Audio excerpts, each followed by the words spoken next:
Thank you. Good morning or good afternoon. I want to thank everybody for coming, all the people who traveled, many from all over the country, and certainly the folks who came here by bus today from throughout the Northeast. Give yourselves a round of applause, really. It's no secret to you that we've been struggling for the last 5 or 6 years with the people in the building behind me to try and get adequate funding for mass transit.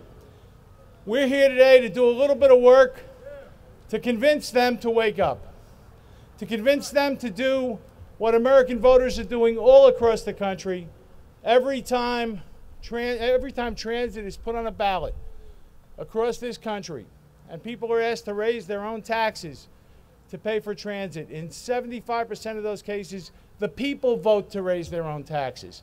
But across the street, we have a Congress that will not spend money on transit, will not invest in moving America. And we're here today to get them to do it. But, don't boo me, come on. But I want to make sure that everybody knows that today, while we do some work in the buildings across the street, all across the United States, our locals are working to get our passengers to call district offices of members of Congress and the Senate and to deliver the same message that we will as we walk through these halls. So again, I want to thank you all for coming. Our program is about to begin, or I guess it just has. And let's do a little bit of work today and enjoy the fruits of our labor later on. Thank you.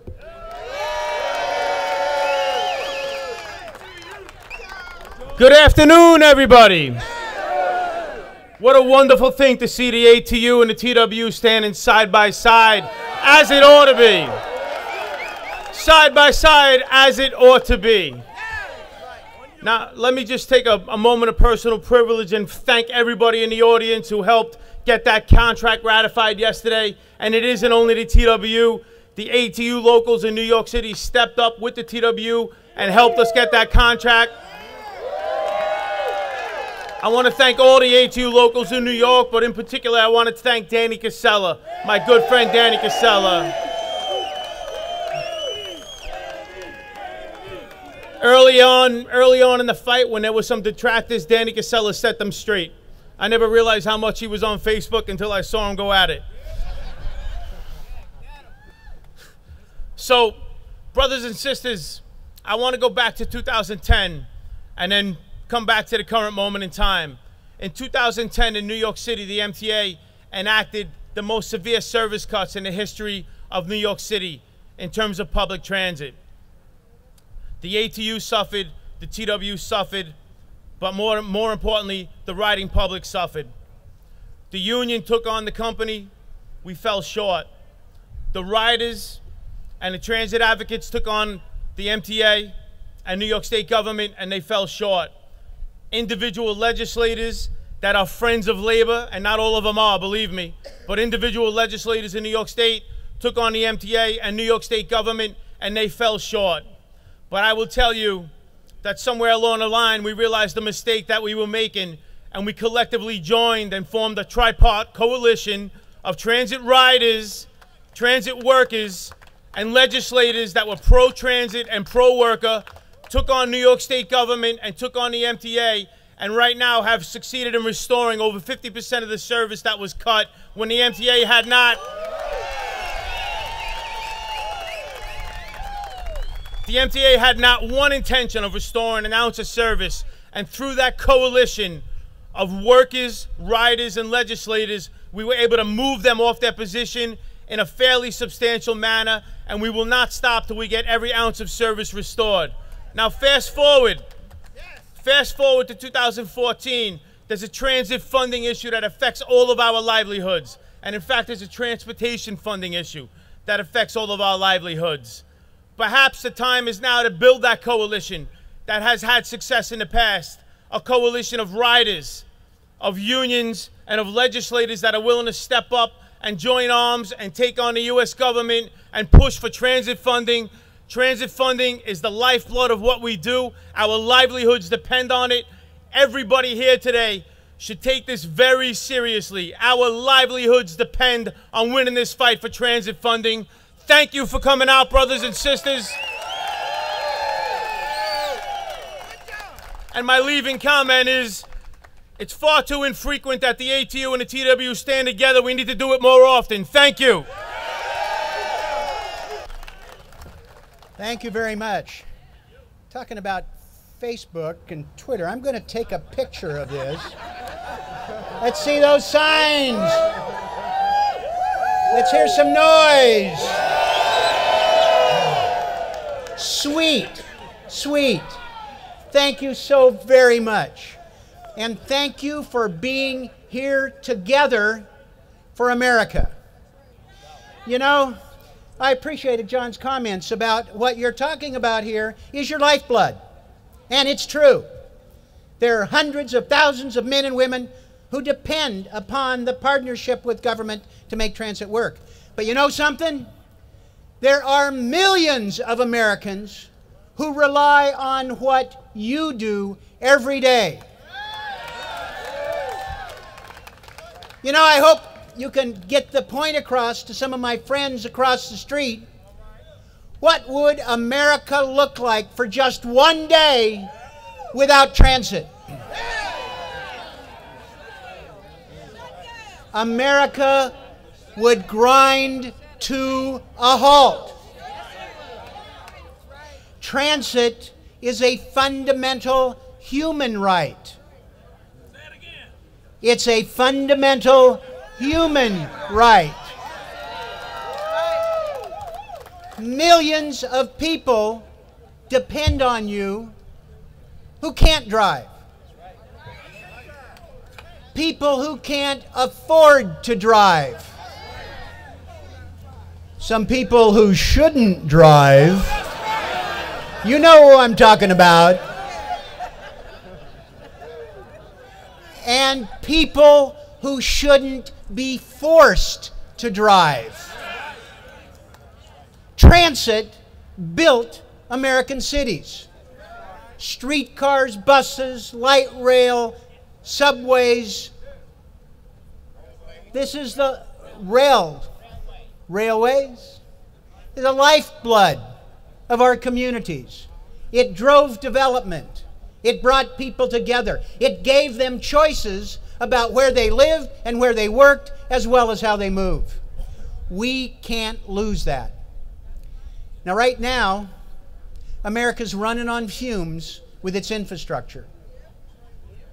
The greatest, strongest, richest country in the world, according to my friend Ray LaHood, the former Secretary of Transportation earlier this morning, we're down to 16th in the world with our infrastructure. That's embarrassing. And when it comes to investing in infrastructure, we're down to 28th in the world. I think we're ahead of Italy. This is unconscionable. I've got some legislation, and I appreciate your being with me when I announce it, to raise the gas tax. We haven't raised it for 21 years. It's not acceptable. We want to work with you to get the point across that before Congress goes home, we raise the gas tax. We give you a 6-year transportation bill that will put millions of Americans to work. It'll protect your jobs and strengthen our communities. Yes. Says it all. I love it. Fix it, fund it, make it fair. Fix it, fund it, make it fair. Fix it, fund it, make it fair. Fix it, fund it, make it fair. Let me get one more line in and then I'll leave. But that sounded pretty good. It means we really do need to raise the gas tax to give you the bill that you need and to avoid a food fight between transit and truckers and between red states and blue states. Put the money on the table. Everybody can be satisfied. But there's one other piece when you're on Capitol Hill. It is unconscionable that the transit tax benefit that we've fought for so hard to be able to give transit riders the same break as people who drive their car for parking, it's been cut in half.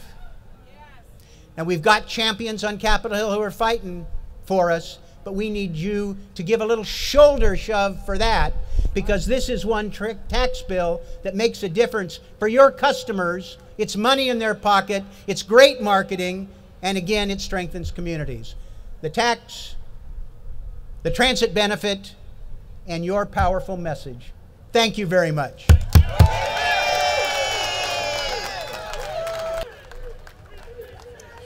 Hello, everyone. I am a long-time bus rider, and I'm also a member of Pittsburgh's for Public Transit. We're a grassroots group that works closely with the ATU to advocate for public transit because it is absolutely the backbone of healthy economies, environments, and communities. And more than that, as you just heard, it's also a human right. So all the organizing we do is around the Transit Bill of Rights, which has a few basic tenets. They are, we have a right to a public mass transit system that includes safe, reliable, environmentally sustainable, and affordable transit that is accessible to everyone. We deserve living wages, benefits, safe working conditions, and union rights for transit workers, like you guys. Yes. We deserve dedicated and sustainable funding for public transit with equitable distribution of transit costs. And that means that corporations also need to pay their fair share. And lastly, and most basically, we have a right to transit that meets the needs of each community with no communities left out. Pittsburgh's for Public Transit mobilized thousands of riders and supporters, transit drivers and workers around this Bill of Rights to basically help pass a comprehensive transportation funding bill this past fall in Pennsylvania, which, let me tell you, it was an unlikely political climate for such a bill to pass in. Which just goes to show you that an organized ridership working together in solidarity with organized labor gets the goods. Workers fighting together get the goods. We did it in Harrisburg, and we can do it here. So thank you to the ATU and the TWU for being unions that make things happen, for making our transit system safer and better and more equitable, and also for working actively to bring drivers and riders together to fight for what's right, because we are not just workers and customers in a business, we are co-owners of a public service that deserves funding now. So let's do it. Thank you, everyone. More funding now. More funding now. More funding now. Let's hear it for transit. Got to do better than that so they could hear us across the street. Let's hear it for transit. And let me just say, how many people here are from New Jersey? I love it. Let me give a big shout out to my brother here, Ray Greaves from New Jersey. Give him a round of applause. So let me say, I'm joining you all coming down from New Jersey today just for this, because I recognize the importance of transportation and transit investment. I don't think we can do it without you. I see it every single day in Jersey City, that we need more investment in transit. And the same reason you are here is the reason that I am here and that we're all here together, so that they hear us across the street that that $72 billion bill investment into transit is as important for this country as anything. Do you agree? So look, we got some challenges, but we're here today together because every dollar that's invested in transit is a dollar well spent. It's a car off the street, it's good for the environment, it's good for workers, it's good for everybody. It is one of those issues that is a true win-win in every regard. I tell you, in a place like Jersey City, there is only so much more capacity we can have for cars to be on the street. The only place as we grow that we can invest properly is in transit. And that's why I'm here today standing with you, because we need them to hear across the street the importance of transit, transit, transit. So let's go. Let's let them hear us across the street. We stand together. What do we need? More transit. What do we need? More transit. What do we need? Greetings, brothers and sisters, colleagues, comrades. I send you greetings from the International Transport Workers Federation all over the world, and join your campaign today here in Washington, D.C., because the public transit systems and the transit workers around the world are all under attack. Do you know what happened to the subway workers in London recently? The mayor of London, Boris Johnson, when he was elected, said he won't cut jobs. 2 years down the line, what did he do? He proposed to close all the tube stations, can you believe? It took 2 48-hour strikes by the unions in London to push this back, and they have done so successfully. What is happening in Sweden? Privatization and deregulation for more than 20 years. Wages gone down, working conditions down, and until recently, all the bus workers had to reapply for their jobs whenever the company changed. Can you believe that? It's no surprise that the union struck back with strike actions, and this is off the table now. So let's congratulate our Swedish workers as well. The European Commission is in favor of liberalization. There is no doubt about it. There is a new legislation coming which compels all the national governments and local authorities to give up their system and put them into tender. That is why our European Union's colleagues are fighting back. And they had a mass rally like yours in February in front of the European Parliament, and they're continuing to fight their campaign. But it's not just the European Union who are pro-liberal policy. All over the world, neoliberal policy prevails. And against this backdrop, we must organize our campaigns to promote quality public transit. Come on, let's be careful. Let's think properly. Who will benefit from privatization and deregulation? Is it you guys? No. Who will benefit? Is it the riders? No. Everybody knows that through these privatization and deregulation policies, the rich gets richer and the poor gets poorer. And enough is enough is enough. For the riders, privatization and deregulation means breakdowns in integrated network system, shutdown in unprofitable routes, higher tickets, jobs being made precarious or made redundant. No doubt the services to the passengers go down through privatization and deregulation. But in the meantime, the bosses and the shareholders are making profit out of this. Can you accept this? No! It is about time that we find ways to promote public transit system for the benefit of the workers and for the riders, and to put the money where the system operates and not into the pockets of these bosses. And this isn't just about fight over an ideology. This is about economy. Did you know that in cities like Houston or Sydney, Australia, they spend about 12% of their GDP to maintain different modes of transportation, whereas in cities like Tokyo or Hong Kong, it's only 6% because they have effective and efficient public transit system. What about urban congestion?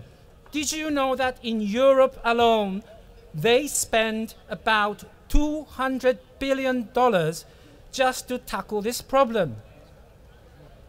Furthermore, if we can double the share of public transit over the other modes of transportation, we estimate that we can reduce the carbon emission by up to 50% around the world.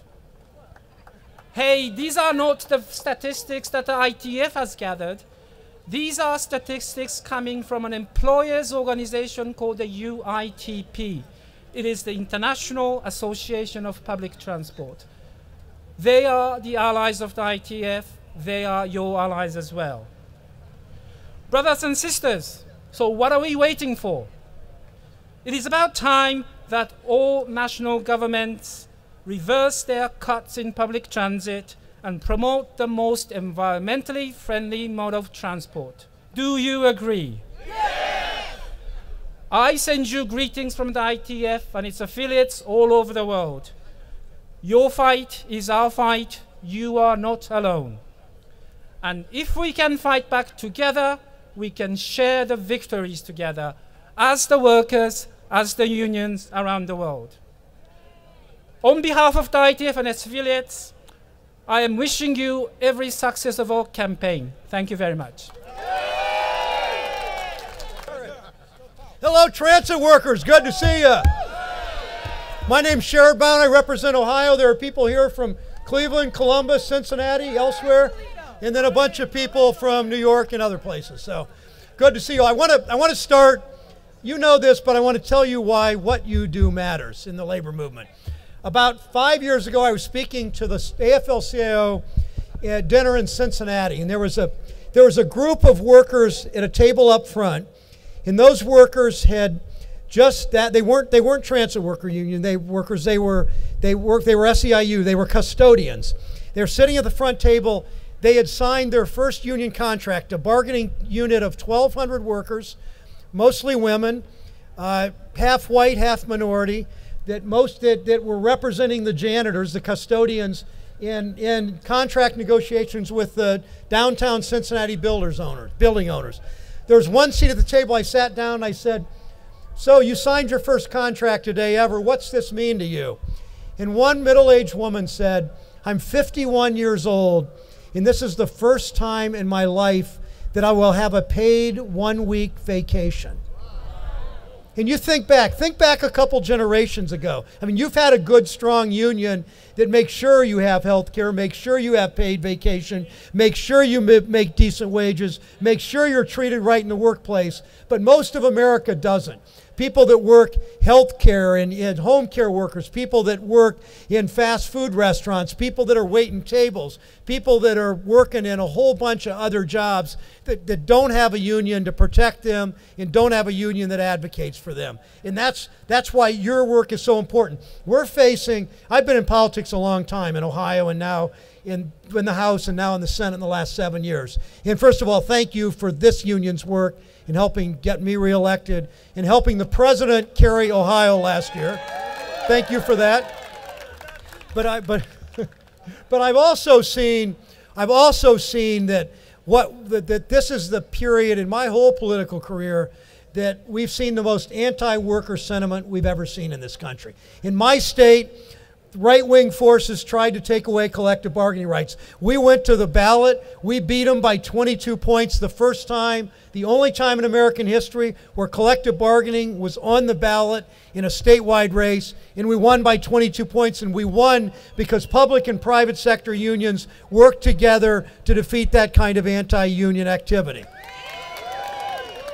But we know in Ohio what they try to do with collective bargaining. You know what they want to do to the building trades with prevailing wage. We know what they want to do to your union. We know what they want to do with right to work, which they've tried in state after state after state. We know the attacks on the NLRB. And then, in addition, you can see in Ohio, you can see it in North Carolina, you can see it any state where they got a Republican governor, Republican legislature. They're going after voting rights. There are attacks on voting rights. There are attacks on women's rights. There are attacks on civil rights. There are attacks on worker rights. That's why you matter. That's why it's so important that you and President Handley and this whole union fights back on behalf of workers and on behalf of all that we hold so dear.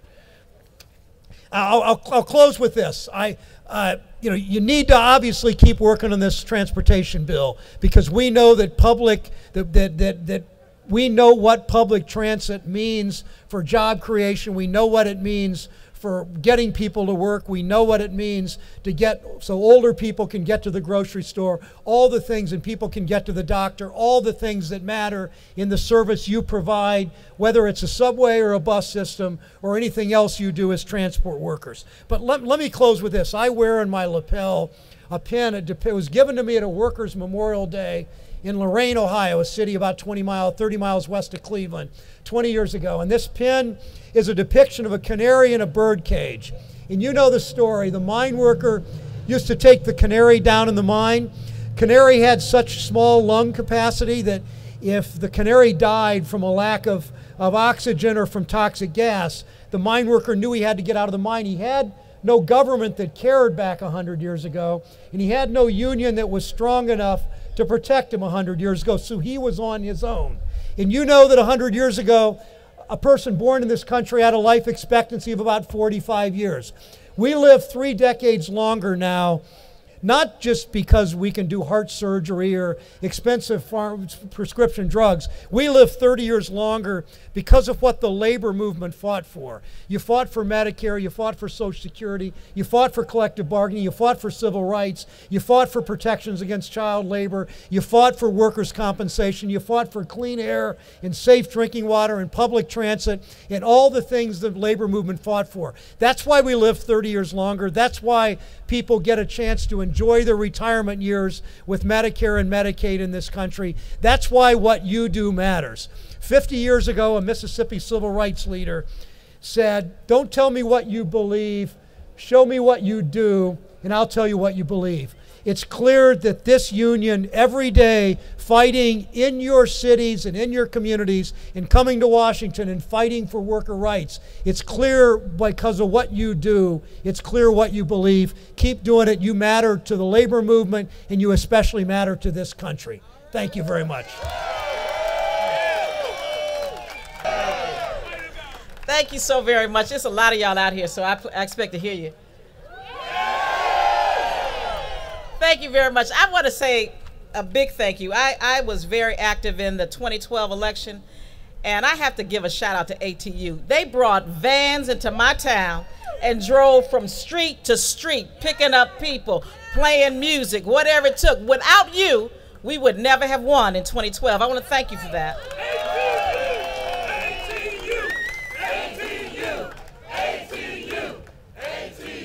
I want you to know I grew up in a union household. My mother is a retiree today of AFSCME. She worked for more than 30 years for AFSCME. And as a kid, I used to go to all the rallies. I'd pass out literature. I thought I was a union worker. I never got paid, but I did a whole lot of work with union. But let me just tell you something about being proud about being union, growing up in a union household. But something has changed. People don't feel good about labor anymore. You know, we have people who work in labor unions who are ashamed to say what they do. We got to get strong and be proud about who we are, be proud to be labor. You know, I mean, right now we have people that look down on union workers. They look down on people that work with their hands. Let me tell you what, I wouldn't be standing here today if somebody didn't go to a union in my household. Because let me tell you why. Because unions built the middle class. People don't understand that. And as the middle class goes, labor goes. As labor goes, as the middle class goes. Today, we think that giving somebody a pension is a bad thing. We think that giving somebody a living wage is a bad thing. I mean, we are so stupid to believe that if we don't put money in transit, everything's going to be okay. That's the dumbest thing I've ever heard. When you look all around the world, we are so far behind. Every other industrialized country in the world doubles down on transit but us. So what does that tell you about the people that run our country? Let me tell you something. That's it. Put them out. Put them out. Come 2014, we're going to need you just as much as we did in 2012. Because there are some places that we can make a difference. So I'm going to say any of you that are from Kentucky, any of you that are from Arkansas or Louisiana or Georgia or Alabama, I'm going to tell you what, we can win all those states. But you have to vote. You have to get your people out. I know you vote. And if you don't vote, just don't even talk to me. But I know you vote. Because, thank you. You know, I ain't going to tell you what I call people that don't vote. You want me to tell you? I say a sorry person that won't vote is trifling and no good. about what I tell them. You know, if you won't even speak up for yourself, who do you expect to speak up for you? We know that transit is a major part of what we do, and we know that it is people like you who take the public in your hands and get us from one place to the next safely is important. We know that those of you who keep our trains running, keep our buses running, keep our transit system running are some of the hardest workers in this country. So I'm going to say to you that you have my support always, and you have my promise that I will do everything in my power to make sure that we give you the kind of money and resources you need to do the work you need to do. Now, I'm going to try to bring some of my colleagues along kicking and screaming. But I'm going to tell you, when you're on the Hill, don't talk to people like me. You already got me. Go and tell those people who don't understand why they need to do this. Because I'm going to tell you what, some of them you might be able to change their minds. But you have to try. You can't just ignore them because you think they don't agree with you. See, some of these people don't even understand government. They don't understand transit. You have to make them understand. And the one thing that they will understand is when you say to them, if you don't do this, I'm going to do everything in my power to make sure you don't come back to this place next year. That's what they understand. Thank you, transit workers. I appreciate your support. You're wonderful.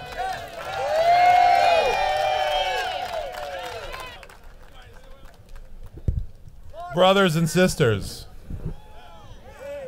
Brothers and sisters. Brothers and sisters. I have 2 9-year-old boys. They love trains. They love playing with trains. They love playing with buses. And I know that when I go back to the Capitol behind me and I speak to the leaders of the Republican Party, they were once 9-year-olds too. In fact, almost all of them 9-year-old boys. And somehow they forgot somewhere along the line that they love trains and buses. What is with that? They rode those trains and buses too. Now, I had lunch a few days ago with somebody back in my district in Orlando. He makes $8.93 an hour, works full-time, somehow has to pay the bills, making less than $1,300 a month, has to pay his taxes, has to pay his food, has to pay his rent, has to pay his clothing, or he'd go to work naked. Nobody wants that. Has to pay every bill that he's got out of $8.93 an hour. It's not possible. But he told me that the worst of it wasn't the fact that when he gets sick, he's got to go to the emergency room and beg for help. The worst of it was not the fact that someone works in a fast food restaurant needs food stamps to stay alive. No, the worst of it for him was the fact that it took him more than 4 hours to get to work and get back from work every day. 4 hours. And why was that? Because he couldn't afford to keep his car on the road. Took it into the shop. They wanted $500. He didn't have $500, so he had to take the bus to work every day. And for some reason in Orlando, the buses run only once an hour. Now, we're not asking for much here, right? We're asking for people who are shut in their homes to be able to get to work. We're asking for seniors who cannot drive anymore to be able to visit their children and their grandchildren. We're asking for a bus every 15 minutes or so.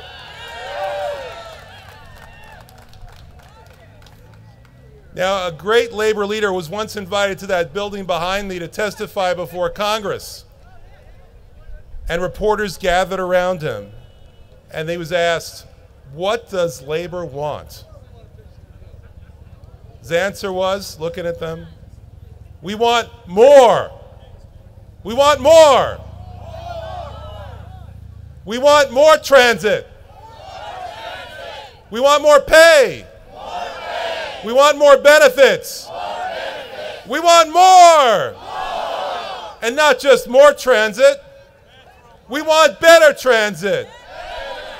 We want more frequent transit. We want safer transit. We want more. More. More. More. Thank you very much.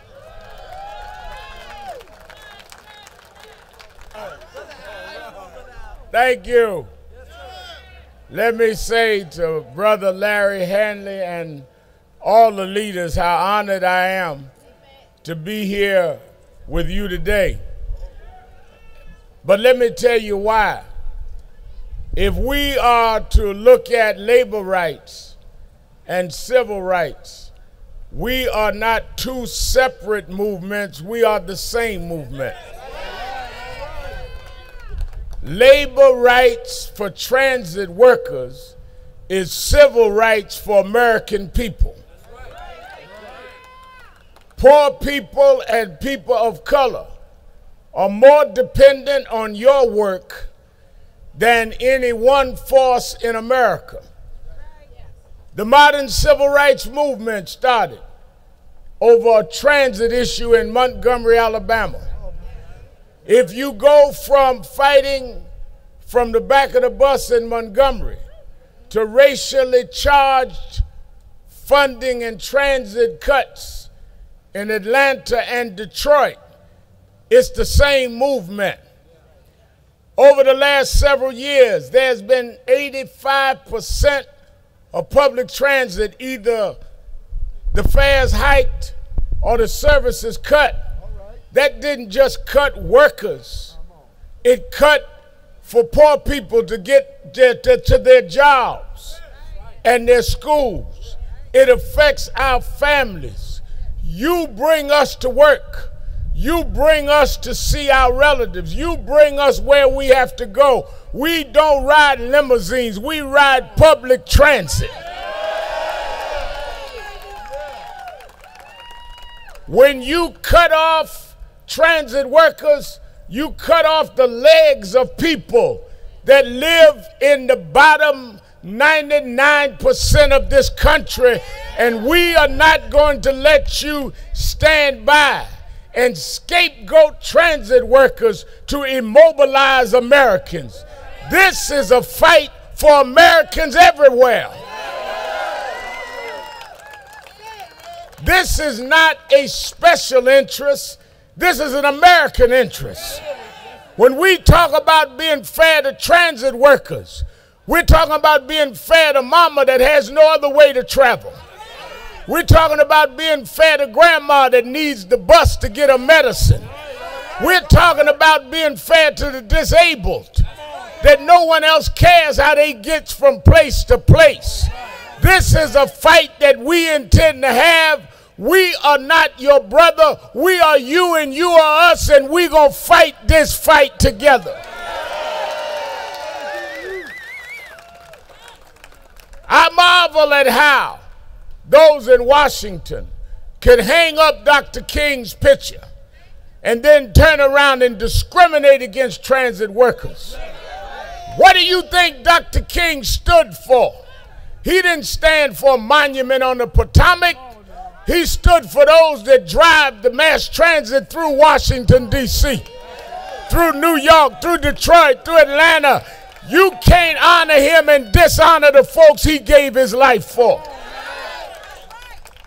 What Larry and the local workers, Brother Samuelson in my hometown, what they do is civil rights work, is human rights work.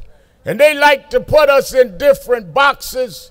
I come today to say we will not be boxed. We are all one movement with one goal, and we will have one victory. I don't care how hard it is. We will support those that support us, and we will fight against those that fight against us. We got the right to vote so we could reward our friends and punish those that punish us.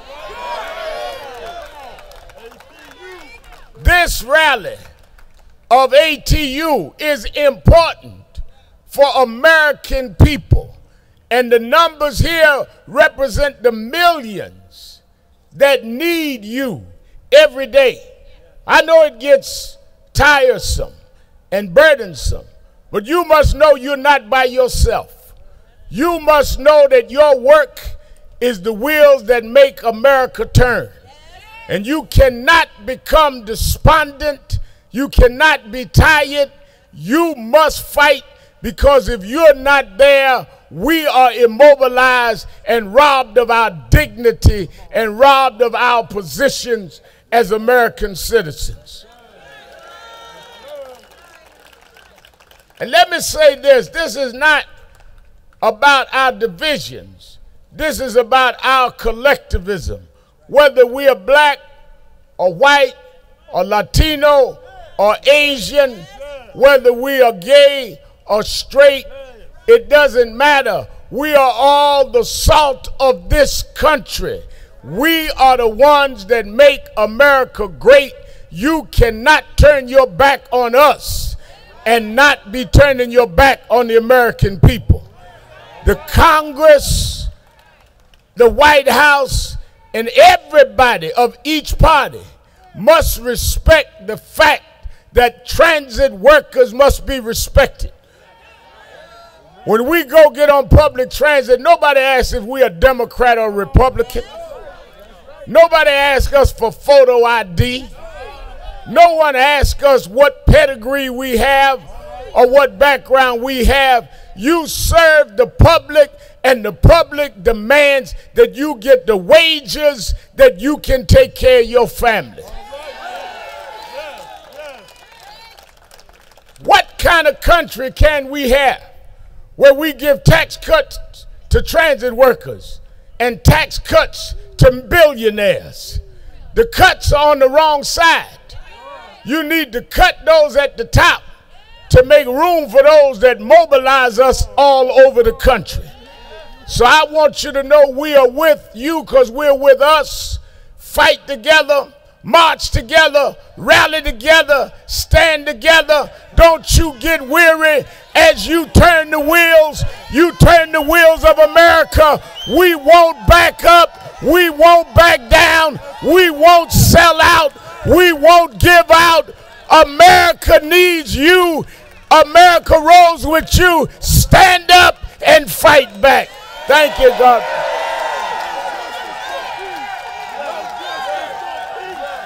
No justice. No justice. No justice. No justice. We gonna fight. We gonna fight. We gonna fight. Standing together. Thank you. God bless.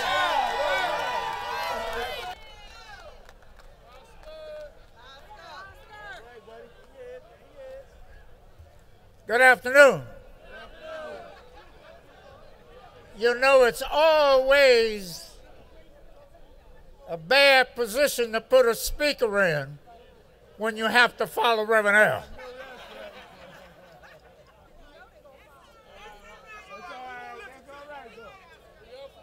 So if you look on the back of your shirts, it says, "Let our voices be heard." I say to you, our voices must be heard. Our voices must be heard. Let me say to you that thank you, President Hanley, President Harry Lombardo, and John Samuelson. To my brothers and sisters, and now friends in the TWU. Today we gather under clear skies that send a clear message to our elected leaders. No city can survive without a good transit system. No community can grow without a good transit system. And the country cannot fully provide the citizens without a good transit system. Whether you're from a city, from a farm, or from the north, or from the south, we all know that transit moves America. And now we need to move from this spot to Capitol Hill to tell our senators and congressmen alike that they need to do the right thing. And that is fund transit. And that is fund transit.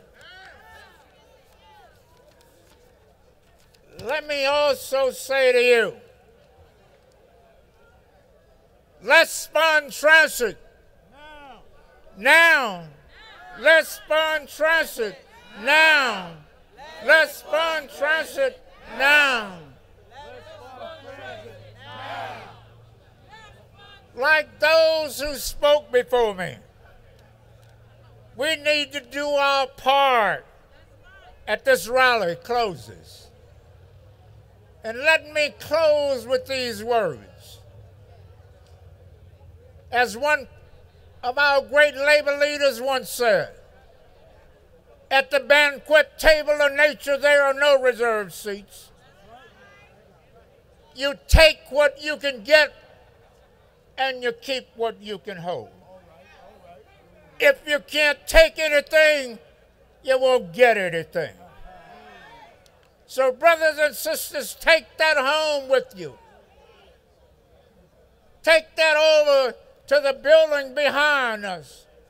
Let them know that we are solidly supporting them, and we expect in return them to support funding mass transit. I want to say thank you to the TWU members on both sides. We can win this fight, and we will win the fight. Thank you very much. Thank you. Thank you. I have the... Please. It's hot. And I know everybody's impatient because you've been standing there for quite a while. I have the misfortune of being the last speaker, so what can I possibly say that you haven't already heard today? But let's just recap it a little bit. We've had some elected officials come here today, and most of what I heard was not the typical crap you hear from these or ours. What we heard today were people who actually advocate for our issues. They stand with us, they organize with us, and they fight for us. They don't say, oh, we're with you, we'll give you a vote, knowing it'll never get to a vote.